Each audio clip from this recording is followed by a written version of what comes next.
Hello നമസ്കാരം, ഏവർക്കും പുതിരീഡിയിലേക്ക്. ഇന്ന് ഞാൻ വന്നിരിക്കുന്നത് പുഷ്പക വിമാനം എന്ന ചിത്രത്തിൻ്റെ first half റെസ്പോൺസുമായിട്ടാണ്.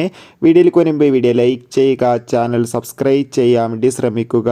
Shiju Wilson, Balu Varghese എന്നൊക്കെ പ്രധാന കഥാപാത്രങ്ങളായി ഇന്ന് റിലീസ് ചെയ്ത ചിത്രമായിരുന്നു പുഷ്പക വിമാനം. എല്ലാ സിനിമാ പ്രേമികളും ഒരേപോലെയായിരുന്നു ചിത്രത്തിൻ്റെ റിലീസിനായി കാത്തിരുന്നത്. അങ്ങനെ കാത്തിരിപ്പിനോടിൽ ഇപ്പോൾ ഇതാ പുഷ്പക വിമാനം എന്ന ചിത്രത്തിൻ്റെ ആദ്യ ഷോ കേരളത്തിലെ തിയേറ്ററുകളിൽ ആരംഭിച്ചു. ചിത്രത്തിൻ്റെ ആദ്യ പ്രതികരണമൊക്കെ പുറത്തുവന്നുകൊണ്ടിരിക്കുകയാണ്. ചിത്രത്തിൻ്റെ ആദ്യ ഷോയിൽ തന്നെ ചിത്രത്തിന് പോസിറ്റീവ് റെസ്പോൺസാണ് ലഭിച്ചിട്ടുള്ളത്. ചിത്രം മികച്ചൊരു ഫാമിലി എൻ്റർടൈൻമെൻ്റ് ആണെന്നും ചിത്രത്തിൽ ഷിജു വിൽസൻ്റെയും ഒപ്പം ബാലു വർഗീസിൻ്റെയും മികച്ച ആക്ഷൻ രംഗങ്ങളും മികച്ച അഭിനയം തന്നെ കാണാൻ വേണ്ടി സാധിക്കുന്നുണ്ട് റിപ്പോർട്ടുകൾ സൂചിപ്പിക്കുന്നുണ്ട്. കാത്തിരിക്കാൻ നമുക്ക് പുഷ്പക വിമാനം എന്ന ചിത്രത്തിൻ്റെ കൂടുതൽ അപ്ഡേഷൻ അറിയാൻ വേണ്ടി. ചിത്രം കാണുന്നവരുടെ അഭിപ്രായം തീർച്ചയായും കമൻറ്റ് ബോക്സിൽ രേഖപ്പെടുത്തുക.